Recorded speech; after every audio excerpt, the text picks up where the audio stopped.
In questi giorni, nonostante tutti i vari ritardi, Assassin's Creed Shadow è finalmente uscito. Per noi è ancora troppo presto per esprimerci a riguardo, ma l'uscita di un nuovo Assassin's Creed ci ha portati a riflettere. Ultimamente Ubisoft non se la sta passando benissimo e Shadow non ha avuto un percorso proprio roseo. Ma non è quello di cui vogliamo parlarvi oggi. Da fan di lunga data della saga, noi non apprezziamo particolarmente la deriva GDR degli ultimi titoli. Certo, ci sono cose che si salvano degli ultimi giochi, come la scrittura di alcuni personaggi e le ambientazioni mozzafiato, ma non riusciamo a non sentirci presi per il culo quando un gioco come Mirage promette un ritorno alle origini, quando palesemente non cambia nulla in termini di gameplay.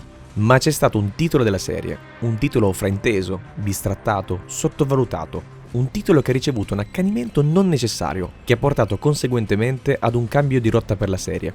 Oggi vi parliamo di Assassin's Creed Unity e perché, secondo noi, dovrebbe essere rivalutato.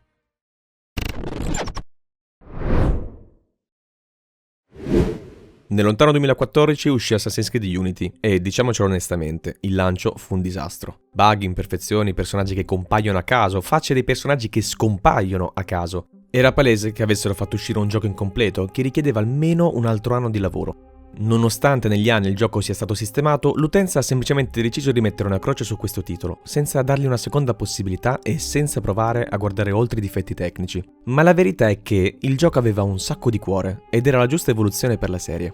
Non un punto di arrivo, ma un buon punto di inizio che poteva essere rielaborato, migliorato e perfezionato. Questa è la chiave per rivalutare il titolo. Assassin's Creed Unity era un punto di partenza. Un nuovo inizio per la saga, con un nuovo motore grafico, ma con un look fedele ai precedenti, un'evoluzione coerente dei titoli, senza dover necessariamente stravolgere il core del gameplay.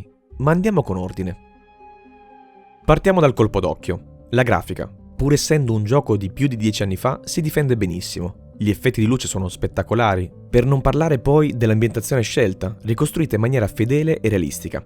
Parigi in scala 1:1 nel pieno del fermento rivoluzionario che scosse gli equilibri della Francia di fine Settecento. Tutto questo è semplicemente spettacolare. Le folle inferocite, scontri per strada, fazioni che si battibeccano e, parallelamente, una vita quotidiana che cerca di andare avanti, tra artigiani e mercanti che procedono con le loro attività.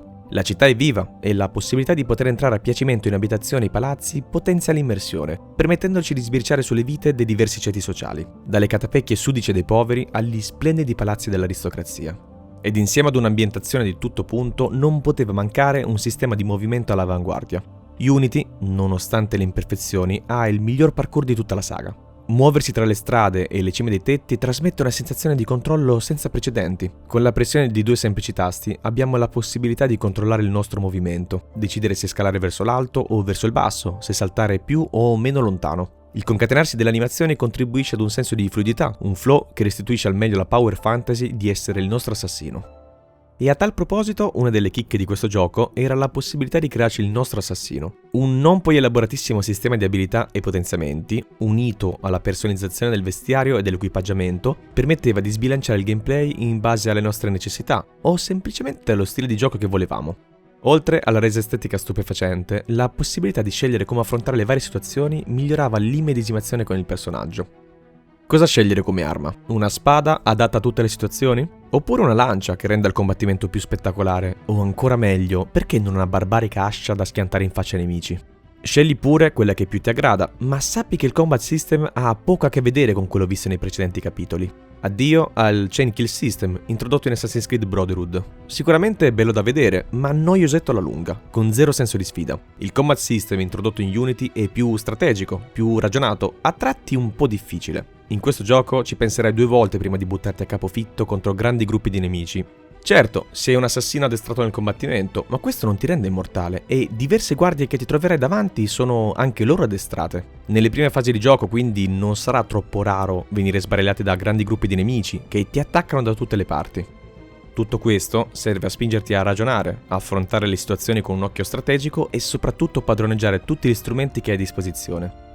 Tutte queste possibilità di personalizzazione, potenziamenti ed equipaggiamenti si sposano alla perfezione con le diverse possibilità di approccio alle varie missioni della storia. Vuoi entrare dalla porta principale? Vai, mio caro Leroy Jenkins. Vuoi provare un approccio stealth? Prova ad arrampicarti fino a quella finestra lasciata aperta e muoviti come un'ombra tra i corridoi. O ancora meglio, origlia qualche conversazione che ti farà scoprire un terzo approccio. Non c'è un modo giusto o uno sbagliato, c'è semplicemente quello che tu ritieni più opportuno per il tuo stile.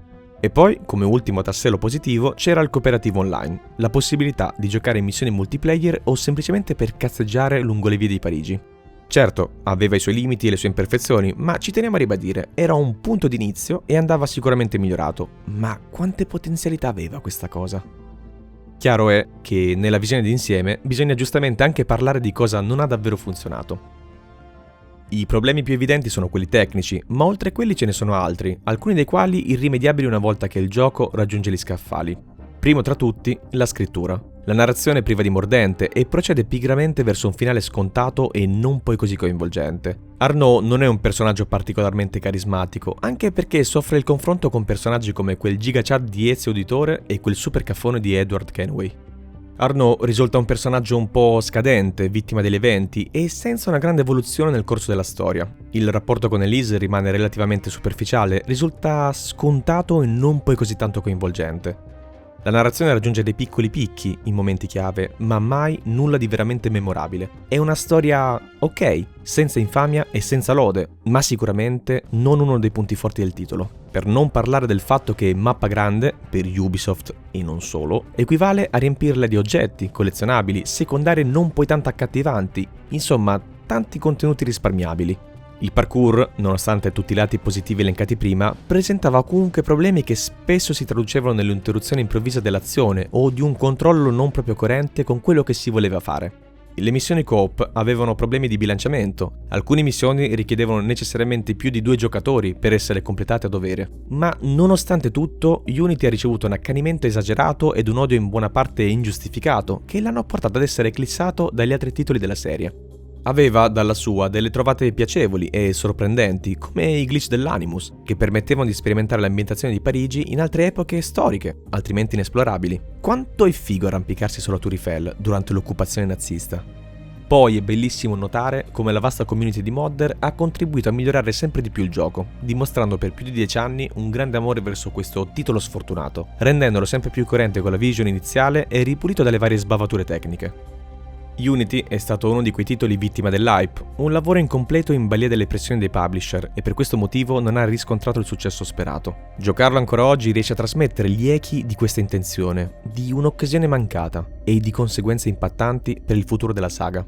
A seguito del flop di Unity, l'azienda fece dei ragionamenti interni e cambiò direzione. Syndicate uscì comunque l'anno dopo, dato che era una produzione parallela, ma questa è un'altra storia.